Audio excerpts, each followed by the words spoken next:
Hello, Ram Ram. मैं हूँ मालती और मैं दुल्हन आती है उसका गीत सुनाती हूँ। कैसा लगता है बताएं आप लोग।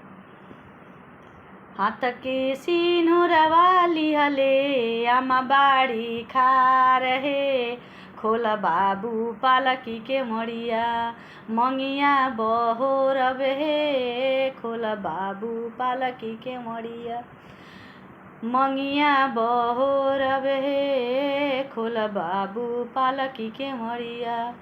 कैसे में खोलिए अम्मा पालकी के मड़िया हे, धनी मोरा धैले हो बारी चदरी के खूंट हे, धनी मोरा धैले बाड़ी चदरी के खूंट हे। हाथ के सिनुरवा लिहले चाची बाड़ी खा रहे, खोला बाबू पालकी के मड़िया मंगिया बहोर हे, खोला बाबू पालकी के मड़िया। कैसे में खोलिए चाची पालकी के मड़िया हे, सासू जी के धियावा तो असली जोगिनिया हे, सासू जी के धियावा तो असली जोगिनिया हे। हाथ के सिनुरवा लिहले बुआ बाड़ी खा रहे, खोला बाबू पालकी के मड़िया मंगिया बहोर हे, खोला बाबू पालकी के मड़िया।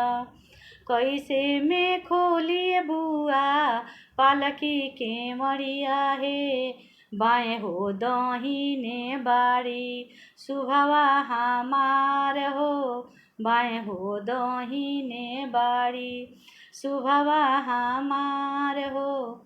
हाथ के सिनुरवा लिहले भाभी बाड़ी खार हो, कैसे में खोलिए भाभी खोला बाबू पालकी के मड़िया मंगिया बहोर हो, खोला बाबू पालकी के मड़िया।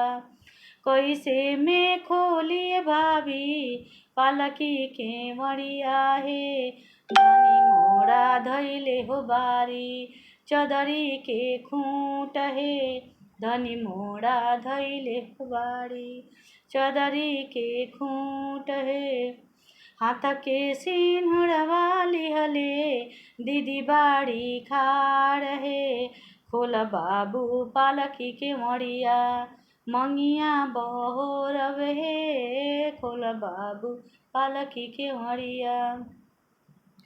कैसे में खोलिए दीदी पालकी के मड़िया हे, सासू जी के धियावा तो असली जोगिनिया हे, सासू जी के धियावा तो असली जोगिनिया हे।